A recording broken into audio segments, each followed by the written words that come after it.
근데 지금 당장은 큰 악재들이 다 이렇게 희석이 되다 보니까 지난해 코스피 고점이 2,870포인트였었거든요. 그러니까 아마 지난해 고점까지도 갈 수 있지 않을까 싶은 거예요. HBM 시대에 삼성전자가 아주 뒤처져가지고 좀 안타깝고, 장기적으로 보면은 괜찮을 것 같은데 트럼프가 당선되고서 한국 조선업계에다가 도움을 요청을 한 거 아니에요? 그거에 맞춰서 주가도 많이 올라갔는데 지금은 조금 부담스럽지 않나, 그런 얘기예요.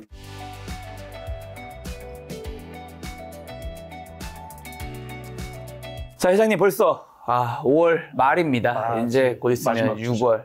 이제 날씨도 많이 더워졌더라고요. 예. 자, 현재 증시부터 일단 점검부터 해야 되니까 현재 한국이랑 미국 증시 한번 점검부터 한번 해주신다면요. 이게 벌써 많이 올라왔죠. 오늘 같은 경우는 코스피가 2,670포인트까지 올라왔거든요. 지금 코스피 2,670이네요. 예. 코스피가 2,670. 오늘 같은 경우는 뭐 아시다시피 이제 오늘 새벽에 끝난 미국 주식이 급등 마감을 하면서 코스피도 덩달아서 갭상승을 했거든요. 그러니까 정고점, 이 코스피는 연고점이죠, 연고점.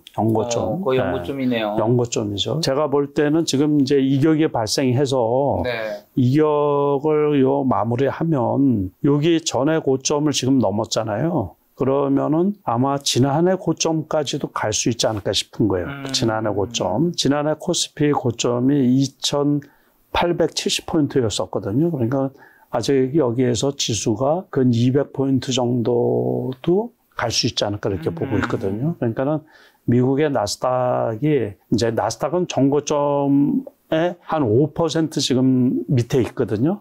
그러니까 2만 포인트, 2만 한 200포인트가 고점인데 나스닥 지표도 한번 볼까요? 네.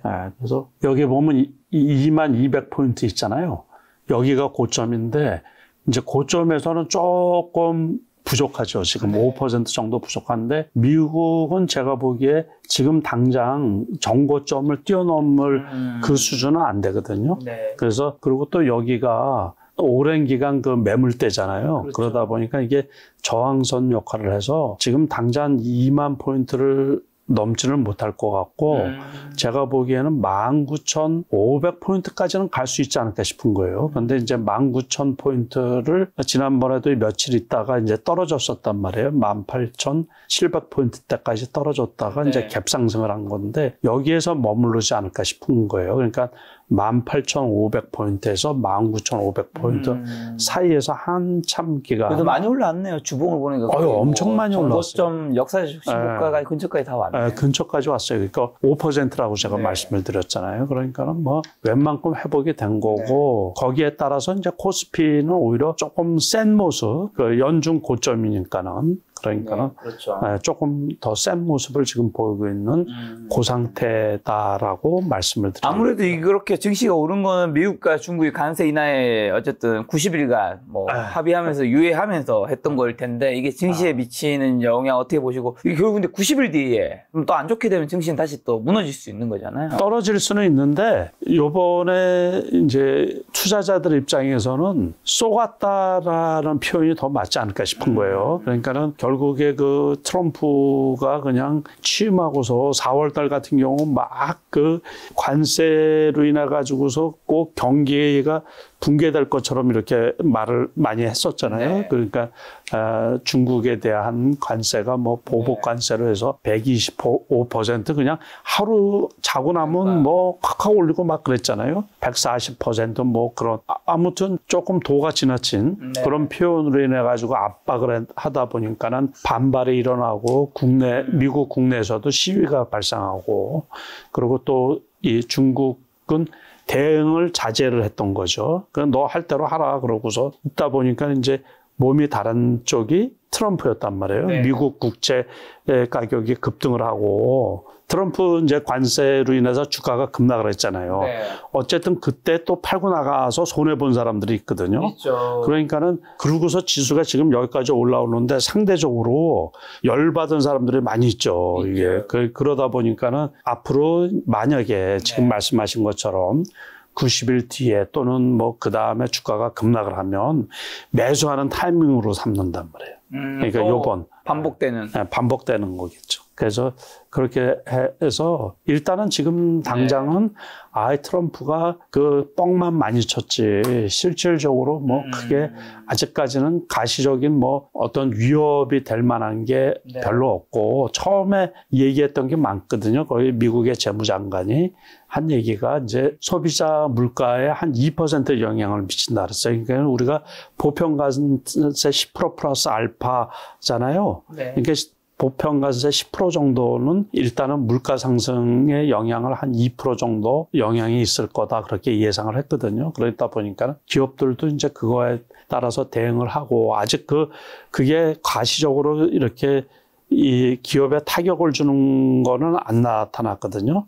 지난달 이제 1분기 우리나라 이제 수출이라든가 미국의 이 수입 뭐 이런 거에 영향을 미치는 지표는 나왔는데 기업에 직접적인 아주 큰 타격을 입히는 건 아직 안 나왔기 때문에 나중에 진짜로 지나고 나서 하반기에 경기가 나빠지는 게 가시적으로 이렇게 보인다고 그러면은 재차 주가가 떨어질 가능성은 있죠. 근데 지금 당장은 일단은 뭐 별로 큰 악재들이 다 이렇게 희석이 되다 보니까 주가가 선행적으로 이제 많이 회복이 되고 국내 코스피 지수는 연중 최고점까지 이렇게 올라왔거든요. 지금 그 상황입니다. 지금. 저 올해 그러면 1월에서 5월에 가장 많이 오른 주식세는 좀 어디일까요? 그거는 뭐 다 아시다시피 일단은 방산, 조선, 뭐 대표적으로는 그 두 세트 하고 그다음에 금융주가 상당히 많이 올랐어요. 금융주. 그러니까 은행으로 따지면 금융기관으로는 KB금융하고 KB금융. 그리고 한국금융지주. 한국금융지주. 많이 올랐네요. 두 개 되게 이쁘게 똑같죠. 그래서 요것들은 아마 일단은 우리가 이제 두 종목 다 원래 금융주가 그렇게 많이 가고 막 그러는 게 아닌데 전에 지금 고가 근처까지 다 왔네요. 정고점. 정고점까지 왔고 그러는데 금융주에서 은행주가 왜 이렇게 오른 거죠? 일단은 이제 분리과세 얘기도 있고 그동안에는 보통 이쪽에 투자를 잘 안 했는데 투자할 종목이 없는 데다가 이 영업이익도 그렇고 돈벌이가 되게 괜찮거든요. 그러니까는 수수료 수익이 있잖아요. 그것만 해도 뭐 그냥 경기가 나쁘고 좋고 간에 관계없이 이 뭐 몇 조씩 벌어들이다 보니까는 1분기 실적도 되게 좋거든요. 그러다 보니까는 이쪽에 이제 집중 투자를 하지 않았나. 기관이나 외국인들이 그러다 보니까는 그리고 밸류업 그랬잖아요. 그러다 보니까는 이쪽에 그 매수가 몰리지 않았나 그러고 증권주들도 전반적으로 많이 올랐어요. 그래서 키움증권이나 삼성증권. 키움증권, 거의 비슷하죠? 삼성증권. 이게 거의 비슷해요.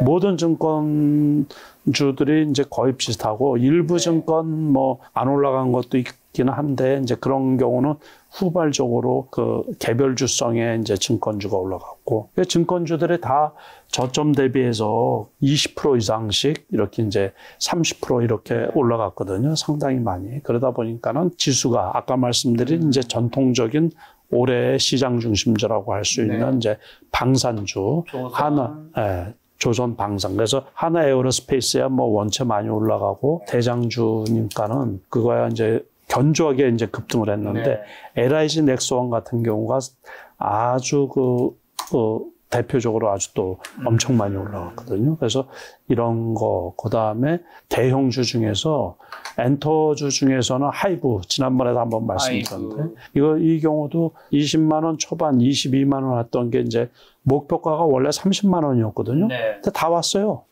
오늘은 이제 갭상승했다가 떨어진 건데, 그러다 보니까 이 대형주들 중에서 삼성전자 같은 경우는 뭐 그 자리에서 맴매만 먹고 있지만, 하이닉스도 저점 16만 원대인데 지금 20만 원이 넘었거든요. 그러니까 저점이 이제 16만 원대였는데 지금 20만 원이 넘어서 이것도 연중 고점하고는 좀 차이가 있더라도 이거는 그 엔비디아 있죠. 엔비디아가 상승을 하면서 엔비디아가 지난번에 4월 달 여기에 폭락을 할 때 요때가 이제 언제냐면은 지난달이지만은 그 지수가 2300 코스피가 2300 밑에 떨어질 때 있죠. 그때 이제 엔비디아가 95 그랬었거든요. 근데 지금 그 엔비디아 올라온 것만큼 이 하이닉스가 이제 급등. 오늘 같은 경우도 갭 상승한 게 필라델피아 반도체 지수가 3% 이상 상승을 하고 엔비디아 역시 3%대 올라오다 보니까는 이 지수 관련해서는 이쪽이 이제 급등을 한 그런 배경이거든요. 그러다 보니까는 지수가 우리 코스피 지수도 저점 대비해서는 300포인트 이상, 370포인트가 올라온 거거든요. 2300, 2290포인트로 잡으면. 그래서 지금 그렇게 되어 있고 섹터로 따지면 이제 말씀드린 것처럼 그쪽들은 특히 원전주도 많이 올라갔어요. 원전주 어떤 게 있죠? 원전주는 뭐 우리가 지난달에도 한번 봤던 거예요. 두산 에너빌리티. 많이 올랐더라고요. 그러니까 엄청 많이 올라왔어요. 오늘은 이제 갭 상승했다가 오늘 새벽에 끝난 미국에서 그 대표적으로 미국의 이 원전주가 있거든요. 그게 한 17% 정도 올랐어요. 그러다 보니까 갭 상승했다가 이제 떨어진 거죠. 너무. 시간의 전 있잖아요. 요즘에. 거기에서 급등을 한 종목들이 이게 본 시장에서는 이제 이익 실현 차원에서 이렇게 떨어졌는데 아직도 11선이 안 깨졌죠. 그러면 11선 닫고서 또 갈 수도 있다라고 봐도 돼요. 요거는 두산 에너빌리티가 이 원전계 국내 주식에서는 원전계의 TSMC다. 뭐 이런 말이 돌 정도로 다 갖추고 있다. 그래가지고 요번에 원전주가 미국에서 특히 트럼프가 요번에 그 원전주 확대 정책에 그 서명을 하면서 미국의 원전 그 산업 시장이 한 1,500조 시장이거든요. 그러니까는 요거는 또 관세 전장하고 조금 비껴난 부분이 있어요. 그러다 보니까는 그거에 따라서 아주 급등을 한 이게 주식 투자하기가 되게 어려운 주식이었거든요. 그 여러 번 말씀을 드렸지만은 그 2만 원대에서 왔다 갔다 하다가 2만 몇천 원 넘어가면 또 떨어져가지고 여기에서도 2만 원까지 떨어졌잖아요. 그죠? 그 다음에 그냥 그래서 이게 후속 매수가 안 따라가지고 고생을 많이 시켰는데 이게 이제 이번에 급등을 했던 거고 요게 대표적이라고 보면 되죠. 이제 개별 기업성에 있는 스몰 캡의 원전 관련주들도 있는데 뭐 한국전력 같은 경우도 꽤 많이 올랐어요. 이런 것들이 이제 지수 관련이다 보니까는 덩달아서 BHI도 좀 많이 올랐다가 지금 쉬고 있는 중이고 꽤 견조하게 많이 올랐잖아요. 그죠? 요거는 이제 11선이 깨지고 그래도 21선이면 또 괜찮지 않을까 싶은 거예요. 그러니까 많이 올라온 쪽인데 시장 주도주 역할을 하는 시장 그 중심주 역할을 하는 그런 섹터들은 한 21선에서 다시 매수해서 또 올라갈 수도 있고 그러거든요. 그러니까 그냥 완전히 전에처럼 이렇게 막 골로 가고 막 이렇게 떨어지는 건 아니고 지금은 그 좋은 섹터들 있잖아요. 그쪽은 좀 쉬었다 가고 오늘 같은 경우는 이제 상대적으로 이런 게 왜 쉬냐면 요것도 그렇고 그동안에 많이 상승했던 쪽 있죠. 그쪽은 쉬고 그동안에 많이 소외되었던 쪽 있잖아요. 그러니까 2차 전지 쪽. 그쪽에서 오늘은 이제 급등이 많이 나왔거든요. 그러다 보니까 지수는 많이 올라갔는데 이제 안 올라갔던 시가총액 상위 종목군에 해당하는 2차 전지라든가 현대차, 기아, 또 하이닉스 같은 게 올라가고 그동안에 많이 올랐던 조선, 방산, 뭐 이런 쪽은 조금 이제 떨어지는 그런 모습을 좀 보였거든요. 그러니까 조정을 좀 받고 이익 실현을 하는 그렇게 이제 시장을 보시면 되고 오늘 2차 전지가 이제 많이 올라갔던 거는 미국에서 테슬라가 오늘 6.9% 정도, 7% 가까이 상승을 했거든요. 그래서 일론 머스크가 원래 트럼프 대통령 되고서 1등 공신이면서 정치에 끼웃거리고 많이 했잖아요. 그러다 보니까 주가도 순엉망이고 그러다 보니까는 안 되겠다 싶어가지고 테슬라에 집중을 하겠다고 선언을 했거든요. 그러다 보니까 이제 그거를 투자자들의 화답을 하는 식으로 해서 이제 테슬라가 급등을 하면서 그 영향으로 그동안에 낙폭이 아주 심했었던 2차 전지 쪽이 이제 전체적으로 반등을 하는 그런 모습이거든요. 자, 2차 전지 말씀해 주신 2차 전지 ETF가 지난해 수익률 꼴찌 기록한데 올해도 좀 최하위였는데 전기차 캐즘이라든가 IRA 등 각종 악재가 겹친 탓일 텐데 오늘은 조금 올랐다고 해주셨는데 앞으로 어떻게 보시나요? 앞으로도 뭐 첩첩산중이죠. 그러니까는 원체 고점에서는 많이 떨어져가지고 이거는 아주 그래프라도 보면은 완전 역배열이잖아요. 네. 그러니까 이런 거는 지금 반등을 했다고 해도 이게 믿을 만한 반등은 아니거든요. 그러니까는 뭐 이거는 여러분들 다 아시다시피 150만 원 갔던 거는데 지금 곱하기 5를 하면 20만 원이라는 얘기거든요.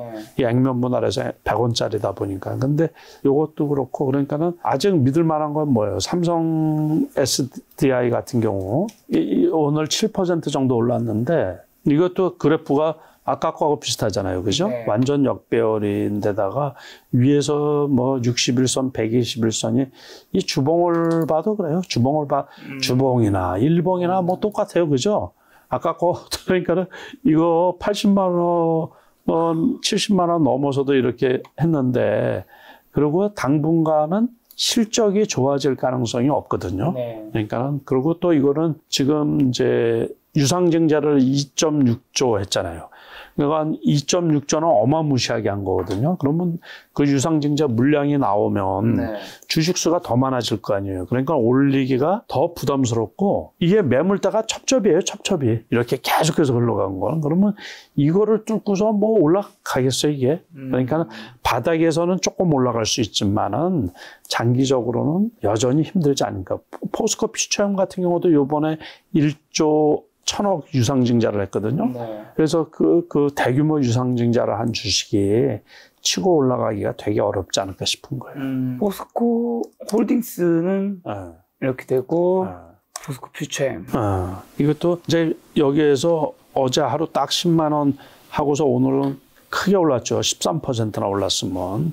그런데 이거는 그것들보다는 그래프가 조금 양호한데 아까 완전 역배열에 이것도 완전 역배열인데 아직 뭐 이거를 뚫고 올라가야지 이제 희망이 보이는데 이렇게 뚫고 올라가려고 그러면 시간이 좀 더 있어야 되겠죠. 이제 주식 좀 보시잖아요. 그죠? 네. 네, 그러니까. 여전히 어렵습니다. 조금 이렇게 좀 올라갈 것 같아요. 아니면 조금 더 있어야 될 것 같아요. 뭔가 무거워 보이는데요. 그러니까 그래도 10만 원에 샀다고 해서 그 13%, 14% 딱 올랐네. 이어진다 그러면은 그래도 다시 또 떨어지지 않을까 싶은 거예요. 그래서 이게 진짜 바닥이었으면 좋겠는데 네. 이거 아직 유상증자 뭐 물량도 안 나왔고 그랬으니까는 네. 그러니까 그러면은 또 이제 여기에서 공방을 벌이지 않을까 싶어요. 대장주인 LG에너지솔루션.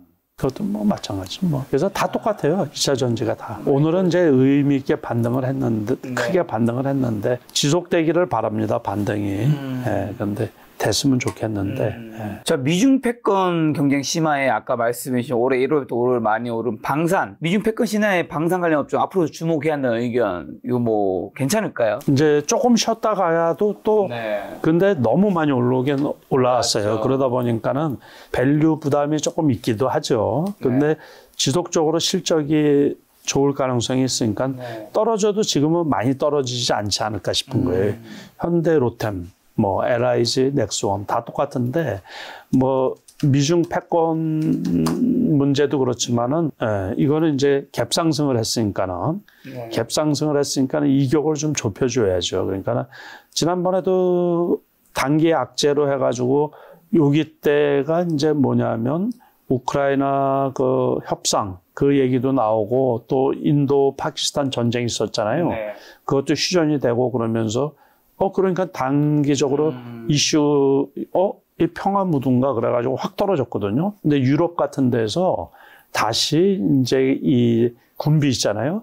군비의 확장 예산을 확충하는 그런 법안이 이렇게 이제 발의가 되고 지금 전 세계적으로는 그래요. 그러니까는 어쨌든 트럼프 집권 이후 그 전에도 역시 마찬가지지만 우크라이나 러시아 전쟁 또 하마스 이스라엘 전쟁 뭐 이런 거를 보면서 또 트럼프가 집권하면서 방위비 압박이 심하잖아요. 지금 우리나라도 그렇고 일본도 그렇고 그러다 보면 우리나라는 아직 그 새로운 정부가 출범을 안 했기 때문에 지금 잠자코 있는데 출범을 하면 아마 강한 압박이 들어오지 않을까 싶은 거예요. 그러다 보니까는 유럽에서는 이참에 군비를 좀 늘려야 되겠다. 이 미국 우산 밑에 있는 게 좀 그러니까는 이게 장기적으로 그리고 우리나라 지금 무기 수출된 게 많이 있잖아요. 근데 그걸 써보니까는 아주 좋단 말이에요. 말이에요. 그러다 보니까는 이제 추가들도 많이 오고 그러니까는 앞으로도 가능성이 조금 더 있지 않을까 싶은데 단기적으로 급등한 부분이 조금 희석되면 그러니까 요거는 제가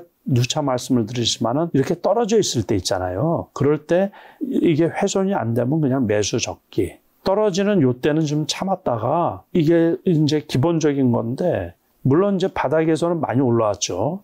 그런데 이게 괜찮을 것 같으면은 한 3, 4일 이렇게 머물러 있을 때 있잖아요. 그런 거. 그럴 때가 꼭 기회거든요. 여기에서도 역시 21선, 60일선까지 닿으면서도 훼손되지 않으면 뭐 이럴 때는 조금 사도 되지 않을까 싶은 거죠. 그러니까 이격이 발생할 때는 좀 피하고 이게 좀 더 떨어져서 그 12만 원 정도 되면 제가 보면 또 괜찮지 않을까 싶은 거예요.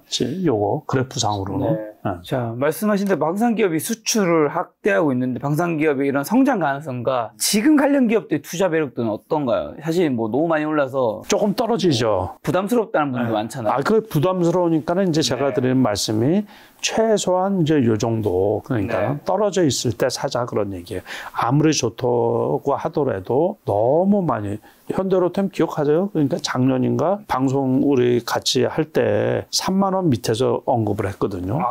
기억도 없죠? 그러게 너무 많은 종목 얘기하니까 작년에요. 3만 원 이럴 때였나 보네요. 2만 8천 원대 그때 얘기했던 걸로 내가 알고 있는데 작년 봄이네 봄. 2만 7천 원, 뭐, 이랬던데. 가지고 계신가요? 없죠. 예. 그냥 내가 반성을 무진장 많이 했는다니까요. 요즘에는 장 끝나잖아요. 장 끝나면서 맨날 반성하고 있어요. 저기 그 사무실 한 구석에서 무릎은 안 꿇고 소파에 혼자 앉아서 반성하면서 도 닦고 있어요. 그래서 따로 돈을 큰 계좌를 하나 마련을 해놨는데 올해 이런 거를 잡자 이제 그 생각을 해가지고 그런데 올해도 이런저런 핑계로 해놔가지고 또 그런 거를 또 제대로 못 사가지고 그래서 또 지금도 반성하고 있어요. 자, 그럼 올해 잡자고 해주셔가지고 올해 하반기 유망 섹터 지금 어디 쪽이 나올까요? 조선방산이 더 갈까요? 아니면 이제 못 간 것들이 있을까요? 상반기에 아직 다음 달까지 남아있으니까 그러니까 그냥 아직은 제가 딱 터놓고서 말씀은 못 드리겠어요. 그런데 이제 요즘에 이렇게 올라오는 걸 보니까는 그래도 고점 갔다가 또 많이 떨어졌다가 일부 올라오는 그룹 관련 뭐 바이오주 같은 경우 있거든요. 또는 조금 그 소외된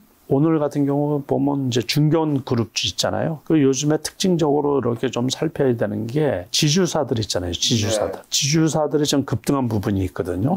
지주사는 어떤 데들이 있죠? 그 뭐 대표적으로 삼성물산 또 이제 한화 뭐 대표적이에요. 한화 또 오늘 같은 경우는 코롱. 우리가 조금 무시했던 부분들이에요. 그 다음에 SK.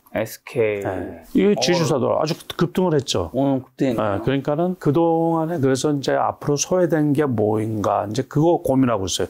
지금 요즘에 반성하고 있다 그랬잖아요. 반성하고 있으면서 이거는 안 보고 그냥 이 스스로한테 물어보고 있는 중에. 그래서 소외되고 있는데 그동안에 저평가되어 있는 쪽이 뭔가. 그래서 공통적으로 이제 자회사 실적이 좋다 보니까는 그동안에 지주사들에 대해서 좀 소홀히 했던 부분들이 있거든요. 그게 이제 급등을 해서 역시 그 회사가 괜찮은 것들은 이때가 최저점이었는데 무조건 이럴 때는 이제 개별 종목보다는 무조건 지수 관련주 그리고 그런데 이제 앞으로 이게 투자의 어떤 가장 기본적인 건데 저도 그동안에 개별주로 수익이 많이 나다 보니까는 그쪽에 집중을 한 부분이 있거든요.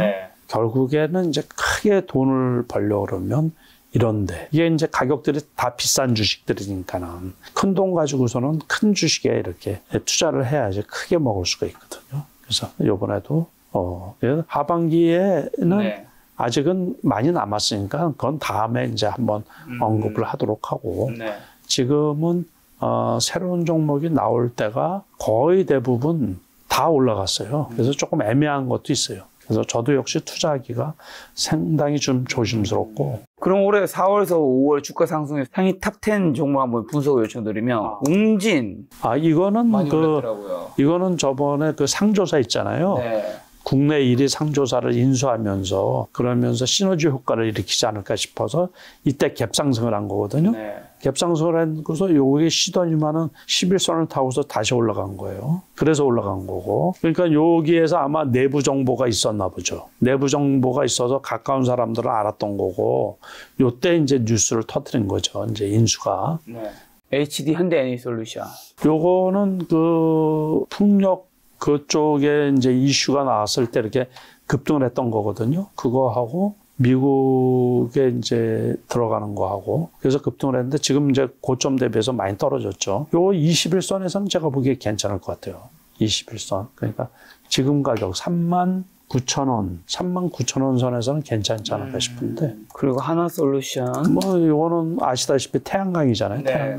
태양광이어서 미국에서도 태양광 주식들이 막 오르면서 같이 올라갔는데 너무 많이 올라갔죠. 실적도 거기서 가시적으로 나오거든요. 이럴 때는 이제 사도 돼요. 추가 하락할 수도 있지만은 제가 보기엔 추가 하락 안 할 것 같아요. 여기에 지금 28,000원 선. 네. 네, 거기에서는 매수해도 되지 않을까 싶은 거예요. 평화홀딩스. 요거는 정치 테마주예요. 정치 테마주.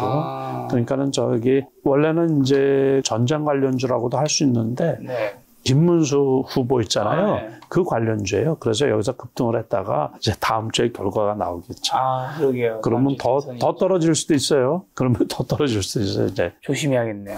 그래서 벌써 이제 여기까지 억지로 왔는데 조금 오버한 거죠. 여기까지 와서 후보로 된 다음에 여기까지 올라온 거예요. 후보로 된 다음에. 그 다음에 지금 될까, 이제 아무튼 그 1위 후보하고 격차가 좀 있잖아요. 그렇죠. 그러다 보니까는 이제 떨어진 거고. 제이준 코스메틱. 이건 코스메틱 화장품주 아니에요. 네. 그러니까 원래 거래량도 없고 그래가지고 저는 이거 안 좋아하는 주식이에요. 제가 공통적으로 거래량이 많은 주식을 좋아한다 그랬잖아요. 그러니까 이거는 그래서 이렇게 움직이는데 의미 없어요. 의미 없어. 가온전선. 가온전선은 이제 미국에서 전력 인프라 관련 주식들이 엄청 많이 올라갔거든요. 그러면서 이렇게 많이 떨어졌다가 이거 더블 이상 간 거예요. 그러니까 미국에서 실적도 좀 나오고 그러나 봐요. 그래서 이것도 원래 평상시에 거래량이 좀 작은 주식인데 그래서 저도 보고는 있는데 네. 매수는 못했어요. 전력 인프라 관련주라 과도하게.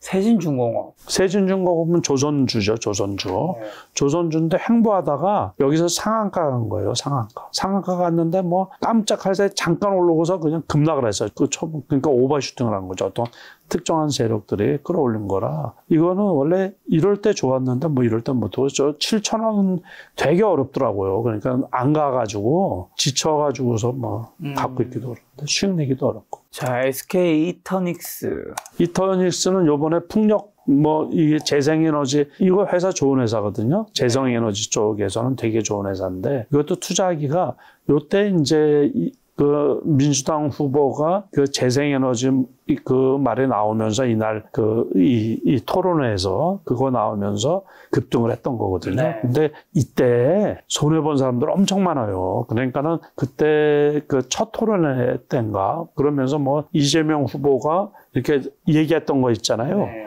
그거는 하루살이로 그냥 급등을 했다가 그 다음날에 급락하고 막 그러다 보니까 이 주식판이 막 그냥 그 진짜로 투기판처럼 개별 종목들이 그렇게 움직여가지고 이거 보세요. 여기 급등을 했죠. 요거는 뭐예요? 개파락을 한 거거든요. 네. 그러니까 이날 종가에 갖고 있던 사람들은 벼락 맞은 거죠. 벼락. 그래서 여기까지 떨어진 거니까는 지금 그 이제 21선은 십자 도지 나온 거 보니까는 만약에 이제 정책적으로 다음에 대선이 끝나고 나서 그 재생에너지 쪽에 네. 이제 정책으로 밀어붙인다고 하면 네. 그러면 올라갈 수도 있죠. 근데 우리가 이제 반면교사로 삼아야 될 거는 네. 과거에 이제 문재인 정부 때 재생에너지, 태양광 막 이런 주식들이 일시적으로 국내 주식들이 많이 올라갔거든요. 네.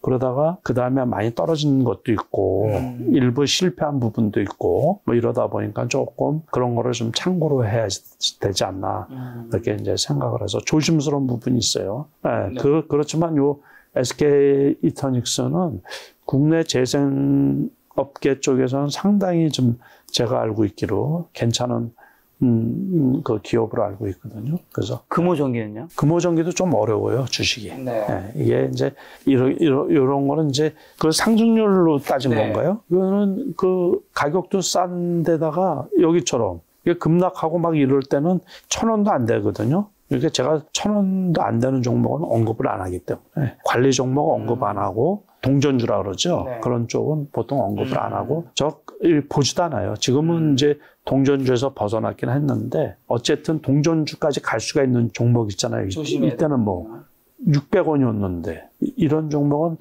이렇게 안 보거든요. 거래량도 좀 작은 종목, 뭐 이런 거래량도 아주 작은 종목 네. 있죠. 그 몇만 주 안 되는 거 이런 것들은 제가 분석 대상으로 삼지를 않아가지고. 자, 아까 재승희님 말씀해 주셔서 요즘 원전 산업이 다시 주목받고 있는데 그렇죠. 국내 원전 기업의 경쟁력과 향후 성장 가능성 어떻게 보고 투자를 어떻게 보시나요? 이거 우리나라가 원래 이제 자원이 없잖아요. 네. 그러니까는 중국, 일본, 한국 이게 세계적인 기술을 갖고 있거든요. 그런데 이제 과거 정부에서 탈원전 하면서 그 기회를 많이 놓친 부분이 있죠. 근데 전 세계적으로 지금 이제 원전의 네. 그 확대 정책, 원전이 위험하다는 게 아니고 원전 자체가 친환경적이라는 인식이 많이 보편화되면서 특히 이제 소형 원전 있잖아요. SMR. 그쪽의 기술이 우리나라가 뛰어나고 그러다 보니까는 네.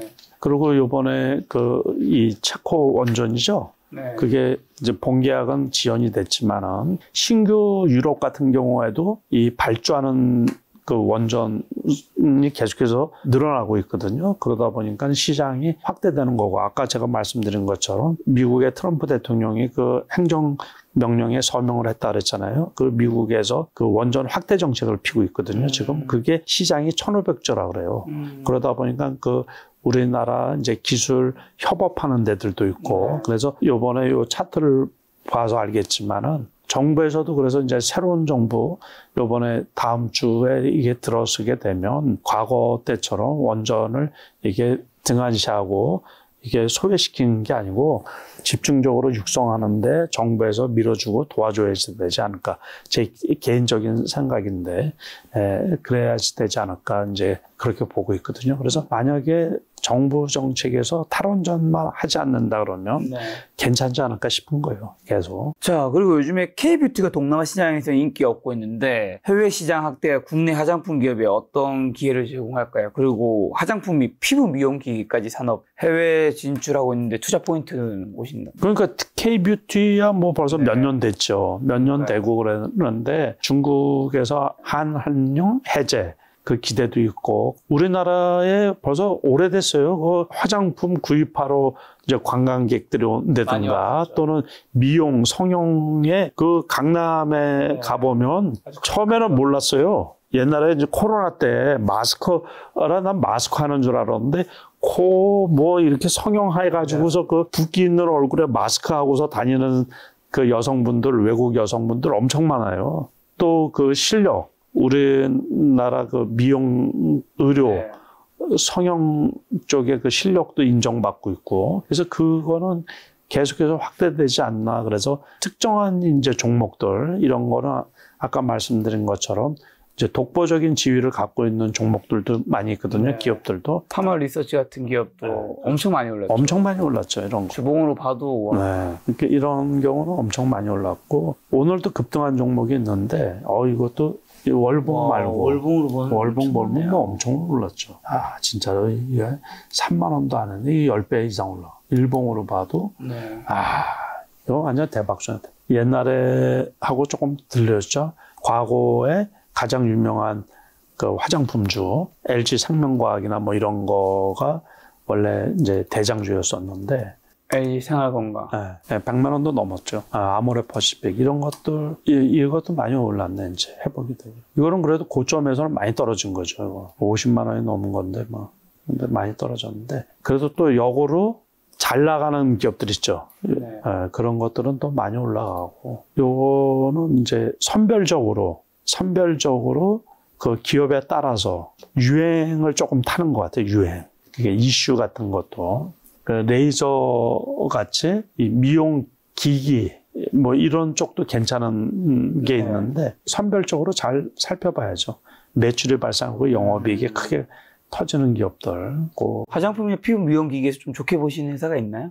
그리고 화장품주들도 변동성이 되게 크다 그랬잖아요. 네. 그러니까 지금 이 실리콘투 같은 경우도 어쨌든 보면 이 저점에서는 많이 올라왔잖아요. 근데 주봉을 보면은 이게 지난번 고점 아직 못 온 거예요. 그러니까는 이렇게 업다운이 심하기 때문에 결국에는 이 고점일 때는 좀 불편하고 작년 5월에 고점이었거든요. 화장품주가 5월달 한 달 반짝거리고 6개월 떨어졌어요. 6개월. 네.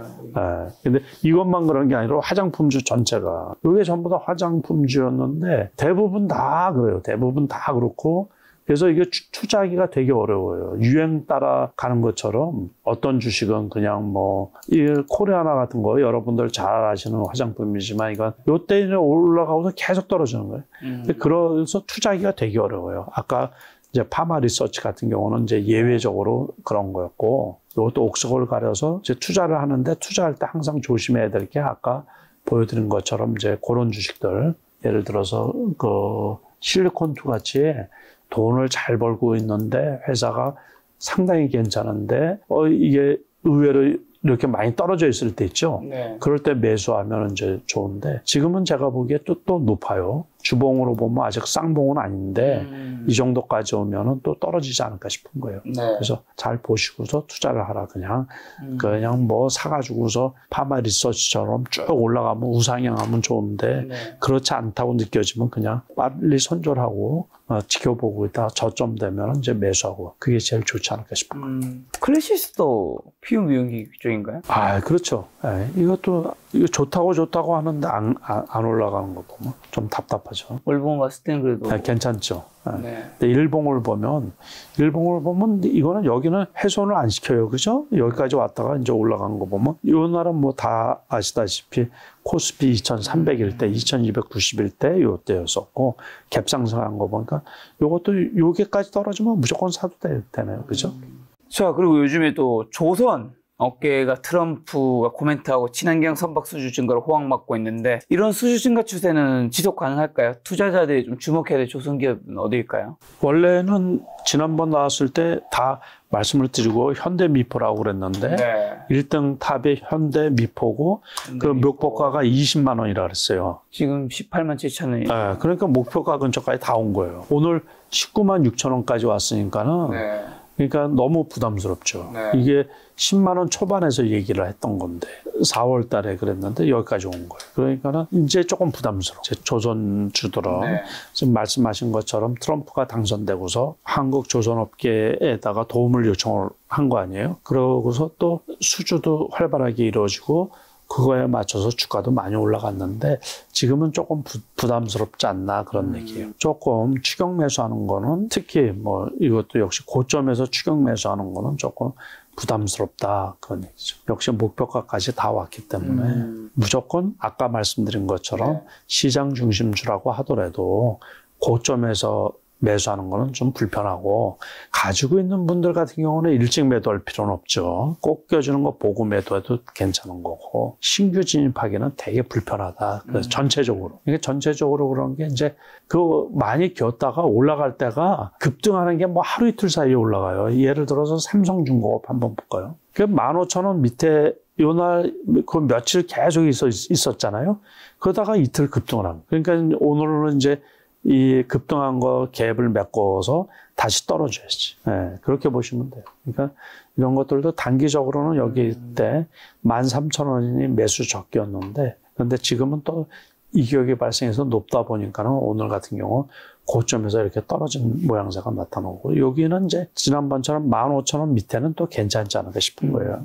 그래서 수익 내기가 되게 어려워요. 일단 올라온 것들은. 네. 자, 그럼 반도체 산업 회복 가능성과 투자 포인트는요? 반도체는 지금 아시다시피 네. HBM 때문에 이제 하이닉스 같은 경우 올라온 거고 어제 아침에 나온 게 유리기판이에요. 유리기판. 그게 삼성전자에서 2028년, 그러니까는 아직 몇 년 남았죠. 그러니까는 그때부터 적용을 할 거다라고 이렇게 신문에 났단 말이에요. 그래서 어제 아침에 이제 유리기판의 대장주라고 할 수 있는 그 개별성 있는 종목들이 급등을 했거든요. 그제니까는 오늘까지 3일 올라가고, 거기에서 이제 뭐 이 SK 하이닉스 이런 거 말고 스몰캡에 이제 파IE 웃기는 게 대장이라고 그러니까 웃기죠.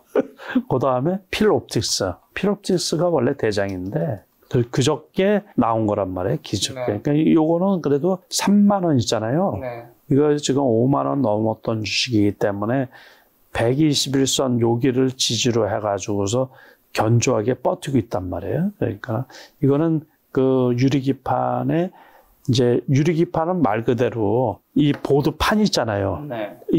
과거에는 이게 플라스틱 비슷한 거였는데 네. 이게 유리라는 얘기예요. 유리. 그러니까는 이제 적층으로 이렇게 싸다 보면은 그 요즘에 그 HBM AI 반도체가 이제 이 적층으로 쌓는단 말이에요. 네. 18단까지도 나오고 그러는데 그러면 기판이 틀어질 수가 있는 거예요. 틀어질 수 무게 때문에. 근데 이 유리기판 같은 경우는 그 틀어지는 게 좀 적다라는 얘기고 열전도가 잘 된다는 얘기. 그러니까 전력에도 효율적이고 그래서 그거에 이 유리기판을 뚫는 그 장비 있잖아요. 이거를 만들어서 납품을 하고 있거든요.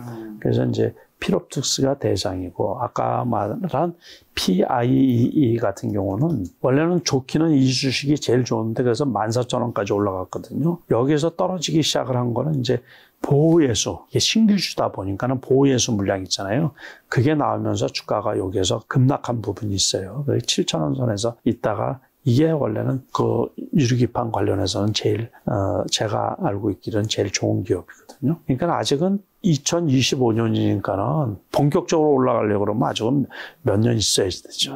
그러니까 내년, 내후년쯤에. 그러니까 뭐 2028년에 본격적으로 한다 그러면 내년 정도에 벌써 다 만들어서 이게 그 시제품이 나오고 그래야지 되겠죠. 이제. 그러니까 내년 정도에 올라갈 수 있지 않을까 싶은 거예요. 기사 보니까 오픈AI가 서울에 AI 지사 설립하며 한국 시장에 진출하겠다고 밝혔는데 네. 이게 국내 AI 산업에 어떤 기회를 좀 제공할 수 있을까요? 아무튼 촉진제가 되긴 되겠죠. 그러니까 네. 유료 회원도 많이 있고 그러다 보니까는 네. 그래서 저도 그 기사를 봤는데 챗GPT를 비롯한 AI가 이제 일상화되는 거죠. 뭐 일상화. 그렇죠. 또 AI 로봇하고 같이 맞물려 가지고 이게 AI를 모르면은 이 시대에 뒤떨어지지 않나. 그래서 저도 나이를 먹었지만은 네. 거기에서 집중해서 좀 새로 공부를 좀 해가지고 노년을 좀 뒤처지지 않게. 네. 얼마나 앞서 나가시려고 이미 앞서 나가. 아니야 앞서 나가는 게 아니고 지금은 이제 그 조금 한가하고 그러니까는 그거를 활용한 그 투자 방법을 조금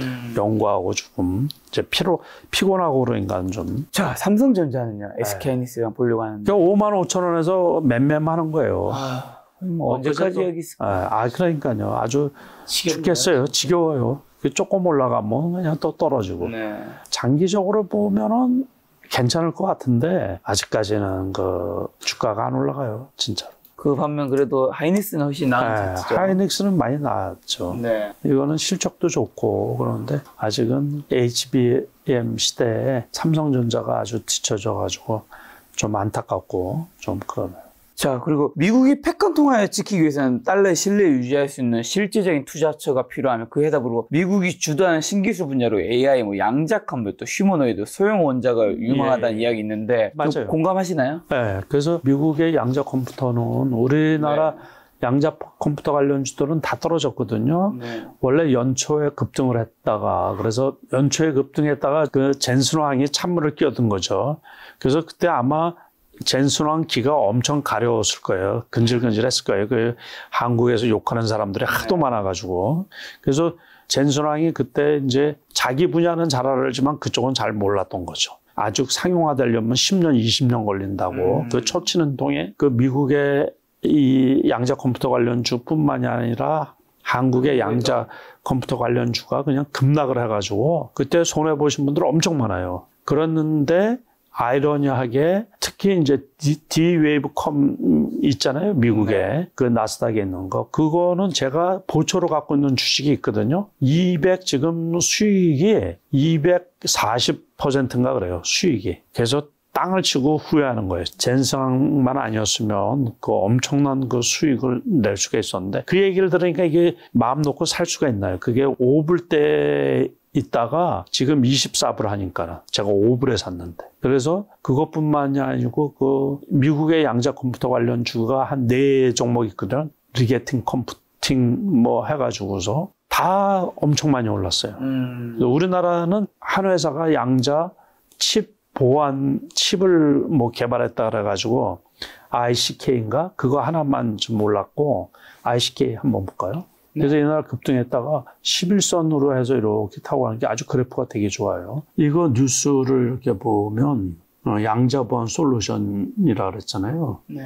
그러니까는 요거를 개발했다 그래가지고 이게 아무튼 양자 컴퓨터 관련 주식들이 꽤 있는데 요게 최고거든요. 우리나라 그 양자 컴퓨터 관련 주식으로는 요게 제가 보기에는 제일 좋지가 않나 싶은 거예요. 지금 요 차트상으로도 안정적으로 이렇게 꾸준히 올라가는데 요때마다 뉴스가 한 번씩 큰 호재거리가 한 번씩 이렇게 발생했는데 지금은 가격이 많이 높죠. 네. 이게 연초에 여기라고 보면 그래도 꽤 많이 올랐어요. 100% 이상 올라왔는데 요때 이제 젠수랑 때문에 이게 떨어진 거예요. 이게 급락을 했던 거예요. 아주 급등을 했다가 네. 연말 연초에 급등을 했다가 여기서 벼락을 맞아가지고서 그냥 극복을 하고서 많이 올라왔네. 다른 휴머노이드나 소형 원자는요? 휴머노이드 로봇은 이게 이제 그 요번에 젠수랑이 그 얘기를 했거든요. 젠수랑이 그러니까 자꾸 떠드는 게 이제 엔비디아가 칩 말고 네. 다른 거에 끼웃거리는데 그게 로봇이란 말이에요.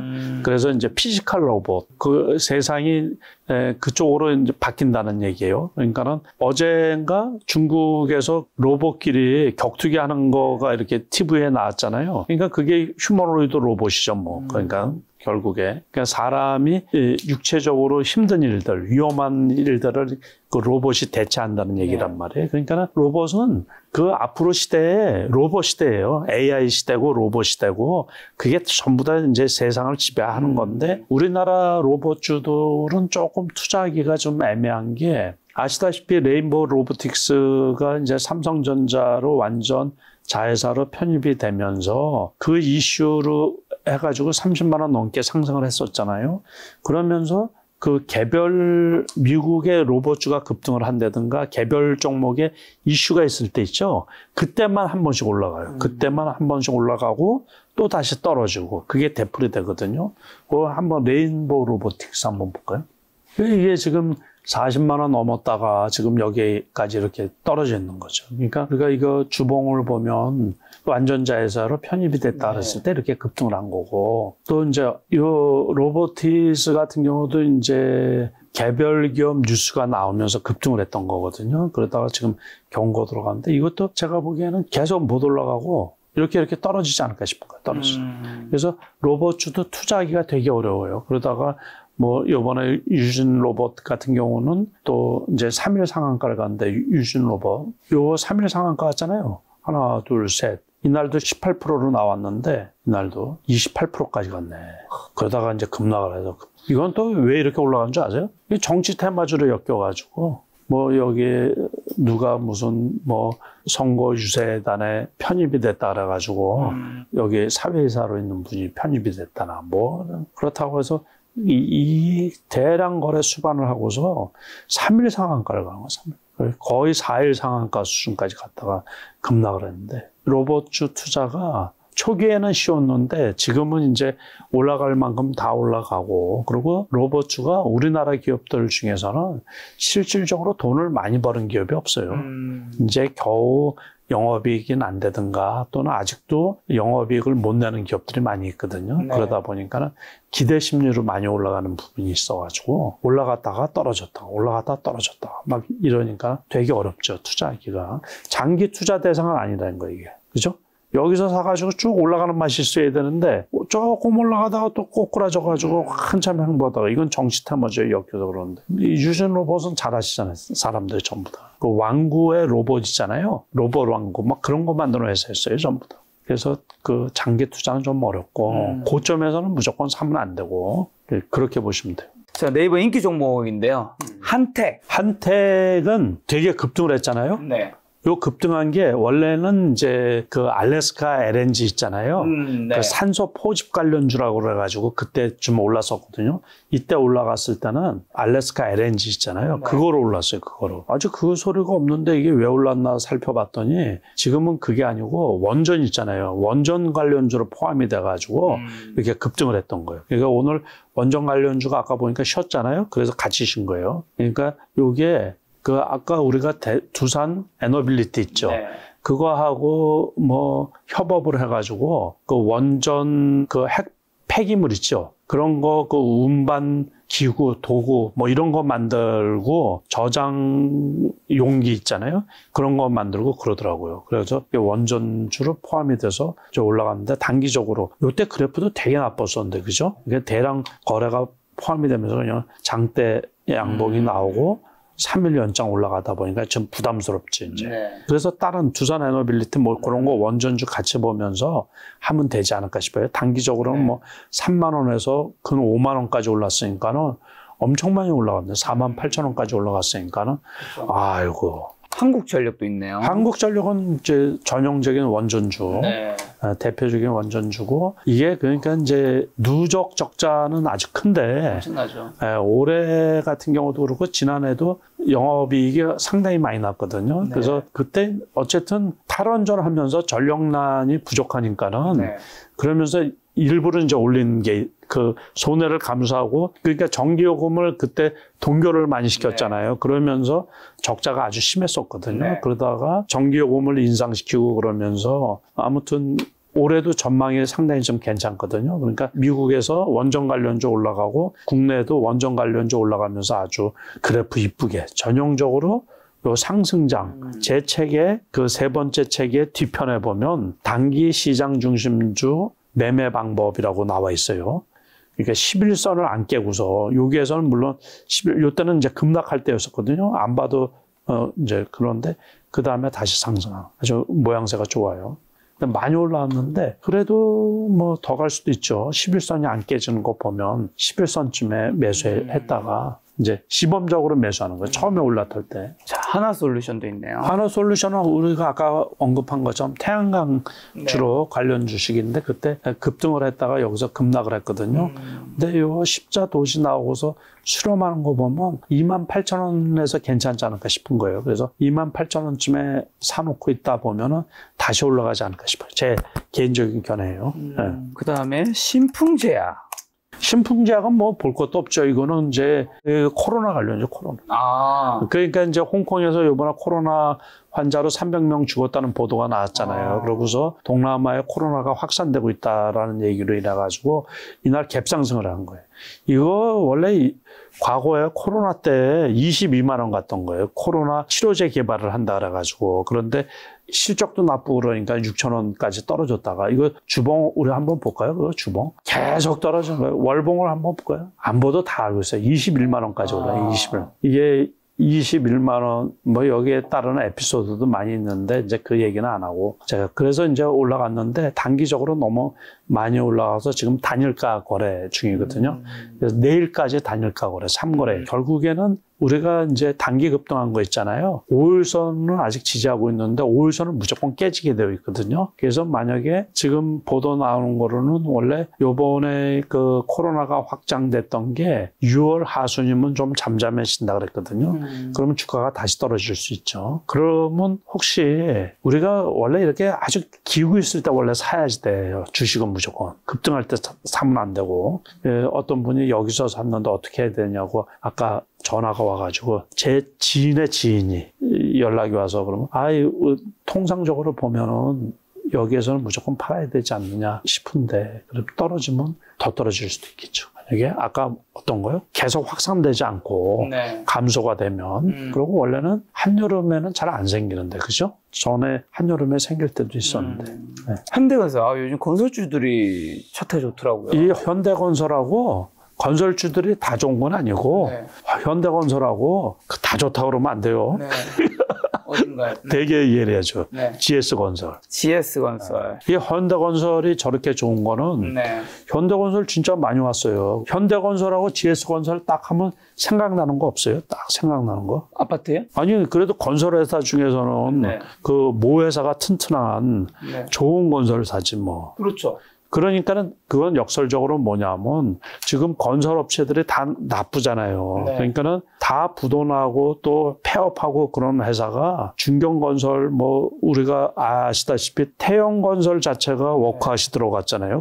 그래서 관리 종목으로 넘어가고 그러다가 지금 이제 지난해 영업이익이 나면서 지금 관리를 벗어난 거거든요. 거래 정지되고 그러는데 다시 말해서 뭐냐면 PF가 동결이 되고 그러면서 위기가 왔었죠, 몇 년. 그러면서 이제 건설 회사들이 다 그 시원찮은 회사들이 이렇게 문 닫고 막 그러다 보니까 상대적으로 좋은 건설사들 있잖아요. 거기에 일이 몰리는 거지, 이제.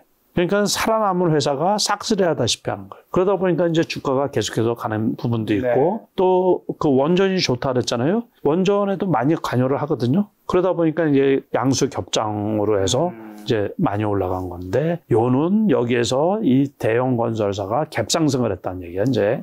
그러면 쉬어가야죠, 이제 네. 쉬어가서 이거 봐, 이격이 너무 크잖아요, 오일선하고도. 그러면 이거는 조금 오버한 부분이 있다는 얘기죠. 여기서 그 기관 뭐 이렇게 큰 사이즈 쪽에서 일부러 땡긴 거예요, 이게. 그러면 이제 떨어지는 일이 남았지. 이제. 어느 정도 갭을 메꿔주고서 다시 올라가지 않을까 싶은 거예요. ABL 바이오는 신약 쪽의 그 플랫폼 회사거든요, 일종의. 신약 플랫폼 회사인데 회사가 원체 좋다 그래가지고서 급등을 했다가 좀 쉬었다가 다시 또 이제 어느 쪽에서 어제 너무 급등을 한 거예요.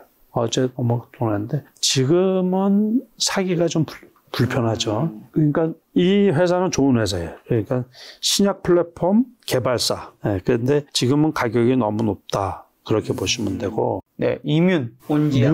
온시아. 야, 이 발음하기도 되게 어려운. 네. 이 신규 회사인데 제2의 랭리라가 기대된다고 그러네요. 그러니까 제가 이렇게 찾아봤거든요. 한번. 저도 관심이 있어가지고. 근데 면역항암제 상용화 임상 로드맵을 본격적으로 진행한다 그러는데 이 거래량이 엄청 많이 있네요. 거래량이. 이거 거래량이 너무 많은데요. 그러면 조금 부담스러울 수 있어요. 이 바이오 회사가 거래량이 너무 많잖아요. 그러면 이게 상장된 주식수가 많다는 얘기거든요. 그래서 제가 한번 살펴볼게요. 요거는 이제 제 경험상이에요.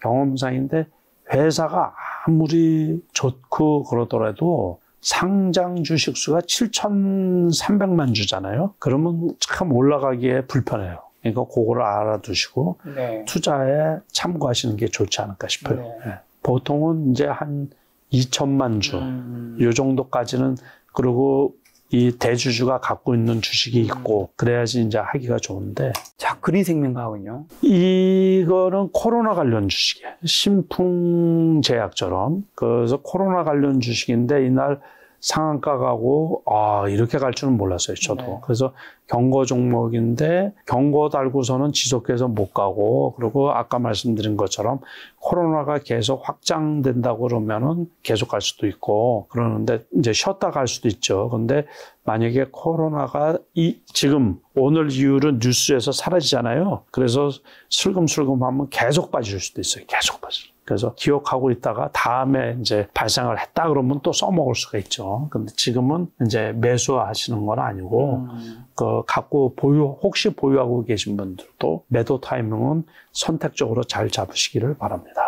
네, ST바이오센스. 이것도 역시 마찬가지예요. 코로나 관련주.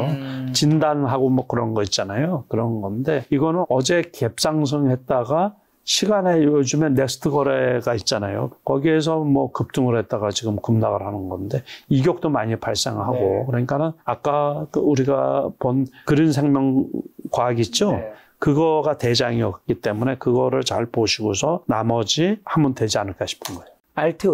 알테오젠은 신약 관련해가지고 원체 보고서고 뭐고 좋은데 투자하기가 지금 되게 어려워요. 그러니까 제가 지난번에도 한번 말씀드렸던 것 같은데 여기에 있을 때 보고서가 나왔었거든요. 그 모 증권사에서 목표가가 71만 원이라고 해서 네. 갭상승을 한 거예요. 그런데 그러면서 아주 급락을 했죠. 이제 급락을 하고서 여기까지 떨어졌다가 거의 쌍봉 수준으로 왔다가 다시 떨어진 거라 조금 부담스러울 수도 있어요. 그러니까 원체 회사는 좋다고 그러고 그때 목표가가 70만 원이라 그래서 여기에서 대규모로 매수한 분도 있고 그러더니 큰 손들 중에서 2대 주주인가 3대 주주인가 뭐 하는 그래서 언론에 나온 것도 제가 봤는데 이렇게 보면은 주봉상 여기네요. 여기가 쌍봉이네. 그래서 조금 조심스러운 부분도 있어요. 원체 회사는 좋다 그러는데 그 기술 수출 그것도 그렇고 파이프라인도 뭐 여러 개 갖고 있다고 그러는데. 자, 한미반도체는요? 한미반도체는 원래는 뭐 아시다시피 엔비디아의 가장 큰 수혜를 받는 주식이라 가지고 이게 보면 우리가 주봉상 보면 18만 원까지 올라갔거든요. 여기에 19만 원. 19만 원까지 올라갔는데 지금 많이 떨어졌는데 그다음에 이제 엔비디아 여파로 해서 여기까지 떨어졌다가 이렇게 됐는데 지금도 애매해요. 보면은. 그게 호재가 다 반영이 돼서 그런 건지. 그래서 투자하기가 다른 반도체하고 지금 똑같아 있어요. 요즘 엔터 주가가 좀 좋던데 하이브 어떤가요? 하이브는 지난번에도 말씀드렸지만 이게 2분기 이후로 실적들이 다 좋아지거든요. 엔터주들이. 그러니까는 이제 뭐 아시다시피 3분기 때 되면 완전체, 방탄 완전체가 이제 제대한 친구들 뭐 해가지고 완전체로 글로벌 그 투어가 예정되어 있는 걸로 알고 있고 그래서 이 하이브뿐만이 아니고 다른 엔터주들 있죠. 대형사들 SM 같은 경우도 그렇고 그래서 이게 점진적으로 우상향이에요.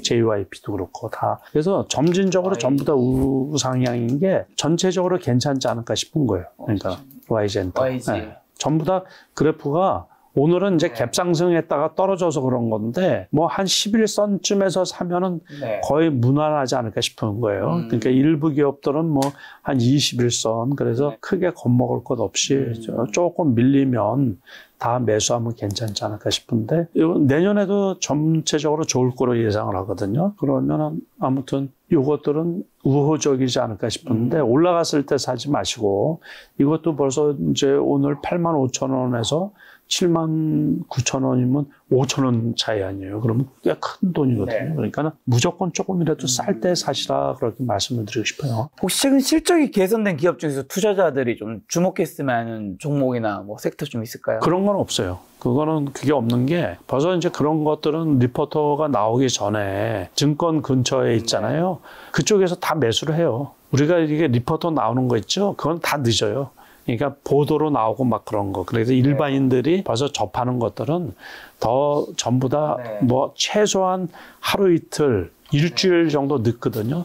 그러다 보니까 주가가 벌써 떠 있죠. 그러니까 저평가돼 있고 그런 거는 거의 없어요. 그런 것들은 뭐 다 사고 그런 거고 이제 우리가 저평가되어 있다라고 얘기하는 것보다 이제 지수가 떨어질 때 있잖아요. 같이 떨어질 때 무조건 매수하는 거죠. 그러니까 지금은 그래서 이제 고민인 게 그거예요. 그러니까 올라간 종목들은 너무 많이 올라갔고 소외된 종목은 계속 매수가 없고 그러니까는 투자하기가 되게 역시 어렵다 그런 얘기죠. 자, 회장님과 매달 뵙고 있는데 다음 달엔 6월 말에 또 뵐 텐데 6월 달에 좀 그래도 괜찮을 것 같은 섹터는 어디 안에서 좀 그래도 우리가 돈 벌 수 있는 종목 좀 찾아보면 그래도 좀 좁혀 주신다면요. 그러면은 이제 보면은 이 다음 주 되면은 대선 결과가 나올 거 아니에요. 그러면 이제 새로운 정부가 펼치는 정책에 관한 주식들 있잖아요. 그러니까 그쪽에 우리가 좀 집중을 하면 수익이 날 수 있지 않을까 생각이 들거든요. 알겠습니다. 아무래도 인물보다는 이제 당선되고 나면 그분들이 펼치게 될 이제 공약과 정책들에서